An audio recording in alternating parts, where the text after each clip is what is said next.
Yo! What's up mga classmate? Welcome back here sa ating YouTube channel. At sa video na to, ituturo lang naman natin yung step-by-step process kung paano ka makakapag-set ng online appointment mo or online booking appointment para sa passport mo. Whether renewal man yan or bago ka palang kukuha or di naman kaya nawala yung passport mo. Pero bago yon, alamin muna natin kung ano yung mga dapat mong i-ready bago ka mag-process ng online booking appointment mo para sa passport. So unang-una, kailangan maasikaso mo munang magkaroon ng PSA birth certificate. So kung sakaling wala ka pa nun, kumuha ka muna nun bago ka magpabook ng appointment or pumunta sa DFA.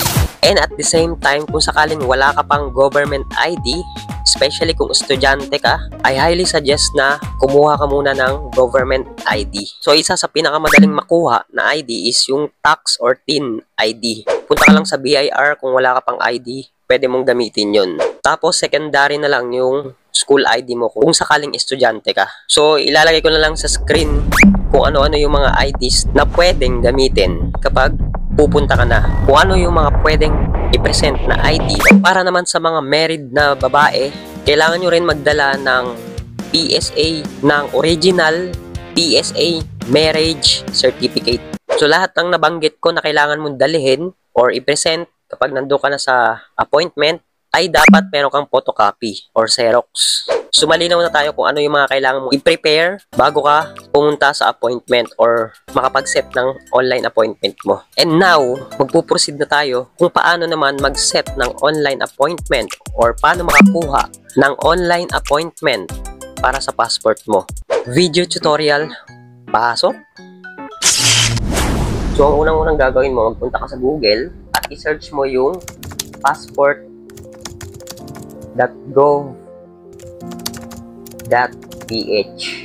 Then click search at papupunta ka dito. Tapos piliin mo tong schedule an appointment. Scroll down mo lang, then tap mo tong box at may dalawang option, may group at individual. So in this case, individual lang pipiliin natin dahil mag-isa ka lang. Then piliin mong region, Asia Pacific dahil nasa Pilipinas ka, at yung country, Philippines. So yung site naman kung saan ka magpapa-appointment na lugar na malapit sa'yo. So in this case, malapit tayo sa Manila. Piliin natin ang DFA Manila Asiana. Tap mo lang yan, then scroll mo pababa. So automatic na yan, DFA Manila. Scroll mo lang at itap mo tong box, click next. So pipili ka na ngayon ng schedule kung kailan ka pupunta sa appointment mo dun sa DFA. So in this case, itong month na to, fully booked na siya, kaya walang slot na available this month. So i-click mo lang yung next month, yan, February. Pili ka, ay ang green na yan, ibig sabihin available yan, dyan ka pwede pumili. So example, 28 yung napili natin, and pwede ka rin pumili ng oras, mas maganda umaga. So in this case, umaga yung pipiliin natin. Then click I'm not a robot, then click next. So tandaan mo yung schedule mo, huwag mo kakalimutan yun. Then sunod, tap mo tong box at ipilapan mo yung phone number mo. So i-type mo lang yung phone number mo and mobile number. So parehas lang yun. Then yung email, tapos confirm email, then yung last name mo at yung given name.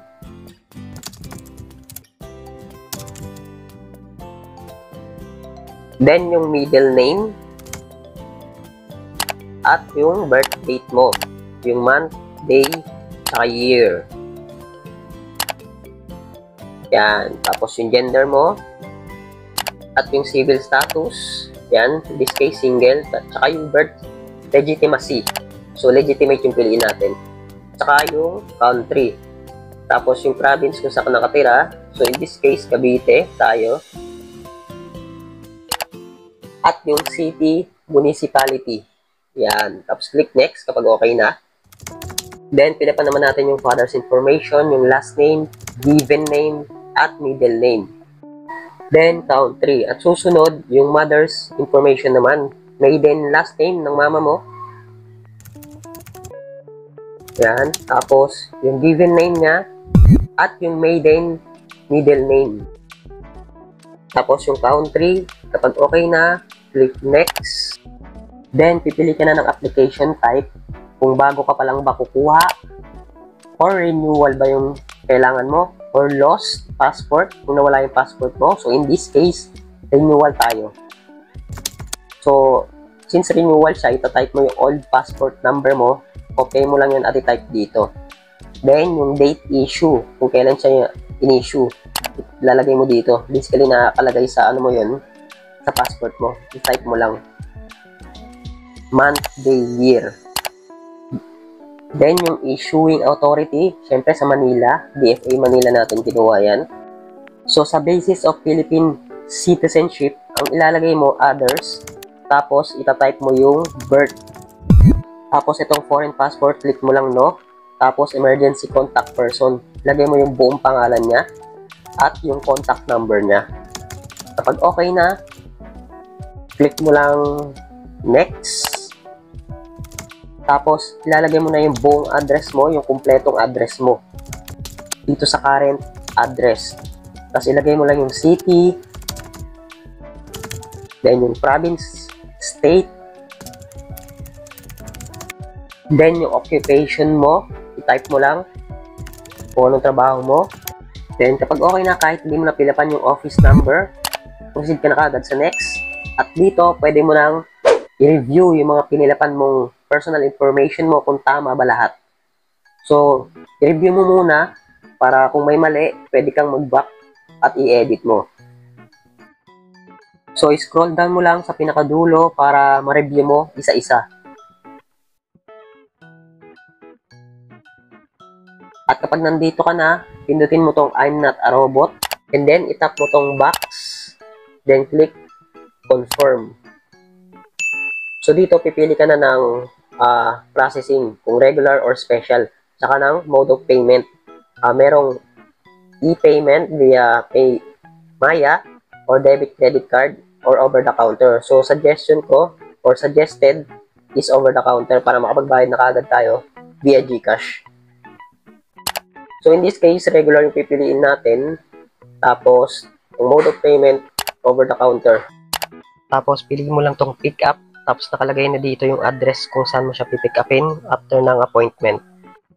Then click pay now. Then scroll down. Tap mo tong box. Then click proceed to payment.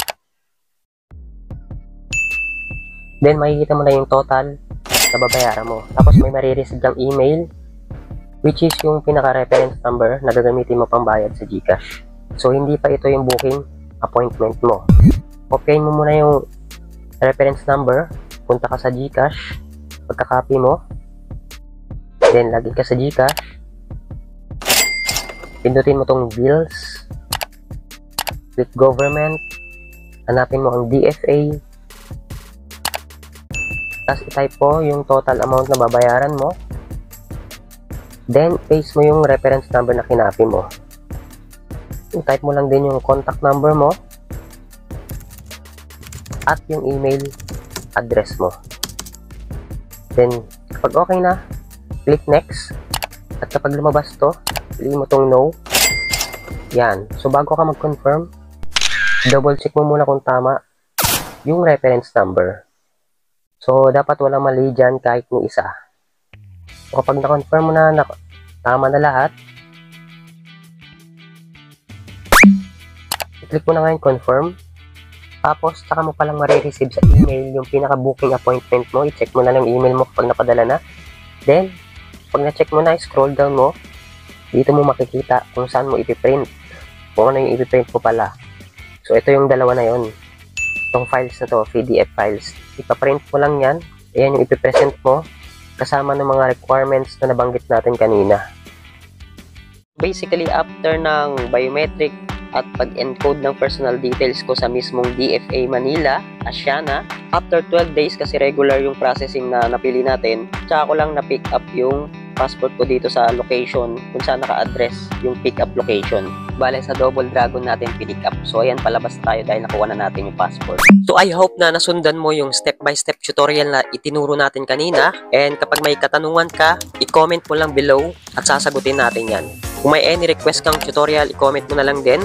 And kung sakali naman ang concern mo is busy ka, hindi mo kayang mag-set ng online appointment sa cellphone mo, nahihirapan ka, pwede mo akong i-PM sa Instagram ko, i-highlights ko na lang sa screen or sa Facebook page. Kung gusto mong magpatulong, mag-process ng online booking appointment mo para sa passport, pwede kong i-offer yung service ko.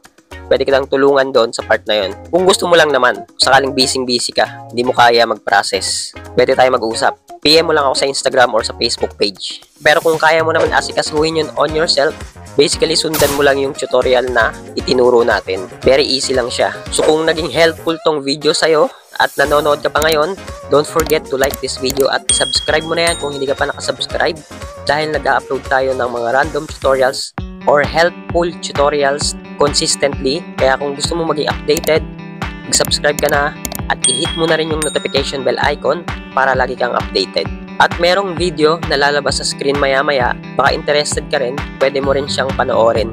I-click mo lang yung video na makikita mo sa screen. And I will see you on my next video tutorial upload.